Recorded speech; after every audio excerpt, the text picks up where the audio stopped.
The ability to achieve the state of flow is the ability to get to a level of focus where you're able to actually produce your very best work. It's a state of insane focus and productivity. It's the ability to truly unlock all of the brain power that you have buried inside of your mind. And to be able to do this is a key competitive advantage in the 21st century. In a world where no one can focus and is fueled by distraction, simply being able to focus for a long period of time will enable you to create better ideas, better work, and better outcomes for your life, business, or relationships. The biggest creations and discoveries of our time have been created by individuals that have been harnessing the power of flow for centuries. Albert Einstein likely discovered his theory of relativity during a peak state of flow. When Mark Zuckerberg first coded Facebook, he was likely in a deep state of flow, effortlessly stringing together lines of code to create the platform that we all use today. When the Wright brothers first discovered flight, they likely harnessed the power of flow through many deep work sessions thinking about wings,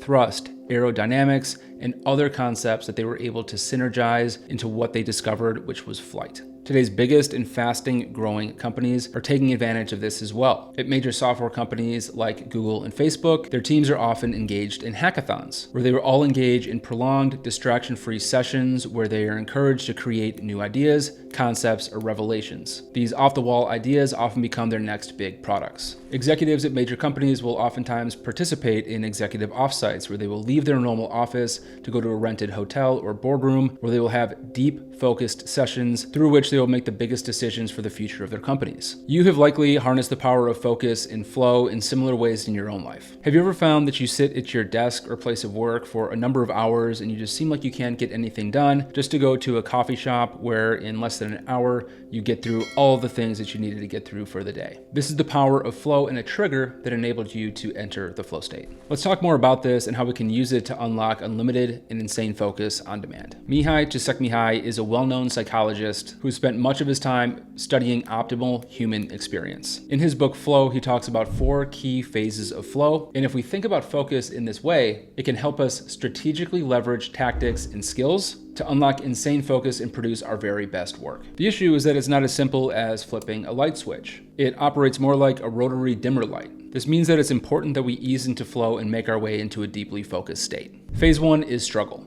This is the most uncomfortable phase, and this is where most human beings on planet Earth spend most of their time. They do not produce their best work, and they rarely drop into a state of deeply focused work. This is for a number of different reasons, the biggest being that the anxiety that we feel before entering the state of flow encourages us to seek distraction, and there's no shortage of distraction in today's day and age. Phase 2 is release. This is where you reach the edge of struggling with a task or problem. As you persist, your brain begins releasing dopamine, which pushes you into the state of flow. Phase 3 is flow. You are now deep in flow and your prefrontal cortex begins taking over and encouraging instinctive decision-making and focused work. This is where we're vibing, we're crushing through our work stack. Things seem to be happening easily, work is just seeming to do itself. If we've been there, you know how good it feels and how productive you feel. This is the state that we want to be in. Phase 4 is just as important. Phase 4 is recovery. This is where our mind begins resetting itself and recuperating some of the energy that we just expend being deep in flow. This is obviously quite essential, and this is a big piece of the Pomodoro technique, which is an act where you work in 25 minutes and then you take a 5-minute break to go and work on something else. These breaks can help reset the mind and continue into flow. Now that we understand the 4 key phases of flow and focus, let's talk about how we can set up our life in such a way where we can take advantage of flow and maximize our ability to focus on demand. Here we want to talk about the concept of flow triggers.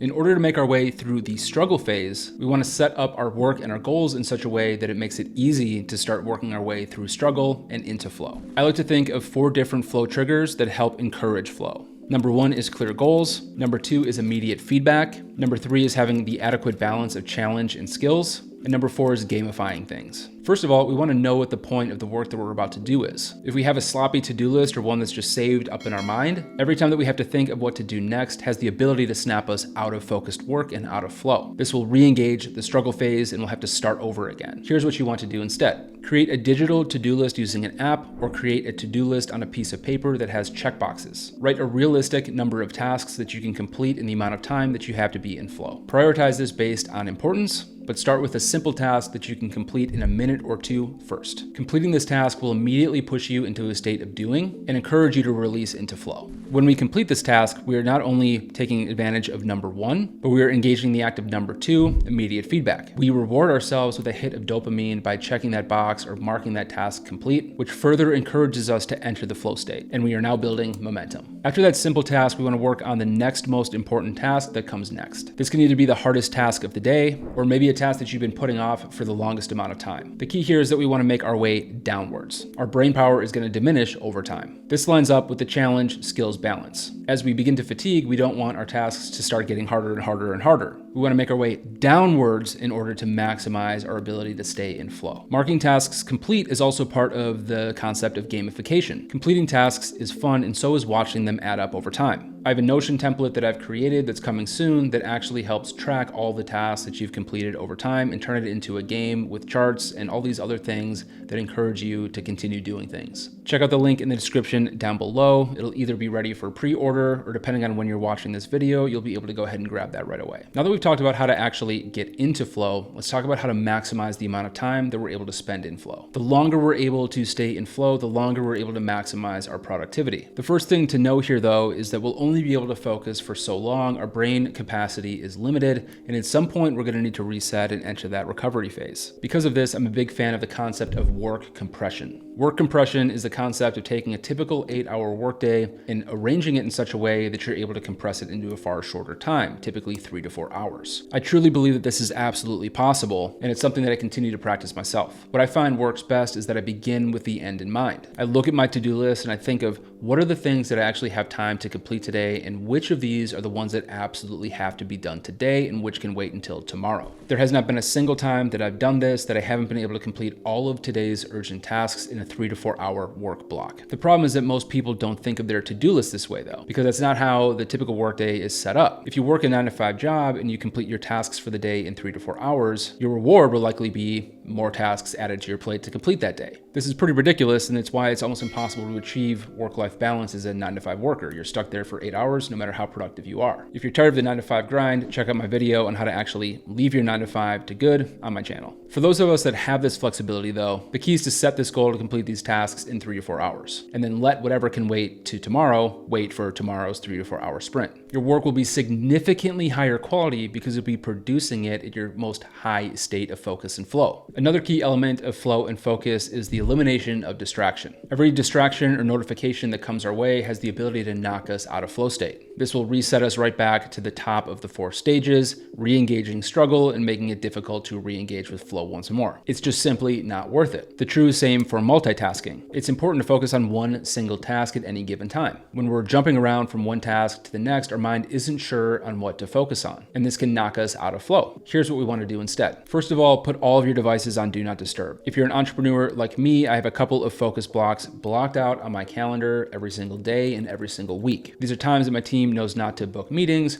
or to distract me with questions. I put my Mac and my iPhone into Do Not Disturb, where I know that I won't be distracted with alerts or anything that is not an absolute emergency. Devices are one thing, and they're basically distraction machines, but they're only one piece of the puzzle. The other important factor to keep in mind is your actual environment. Through my course, the SMMA Blueprint, which teaches entrepreneurs how to start, grow, and scale their own social media marketing agency, I've mentored thousands of people and helped them set up their environment for success. The first thing that I tell them is that we need to eliminate distraction in our environment. Studies have also shown that it can be beneficial to have 3 key areas in which you can do your work. This could be a desk or a table, maybe a counter or an island, and maybe a workspace or chair set up in your backyard. For a long time, I lived in a studio apartment where this just wasn't an option. So I frequented coffee shops. I noticed that there were times that I'd be sitting at my desk for hours trying to get through the same set of tasks, and I was just stuck in the struggle phase. So I'd make my way to a coffee shop and I'd get through all of those tasks in 30 minutes to an hour. This is still true today. I built an epic home office here that you're seeing me sat in right now, but sometimes I need to go to a coffee shop or to WeWork just to get my tasks done. The reason why this is so effective is this actually triggers a neurological response,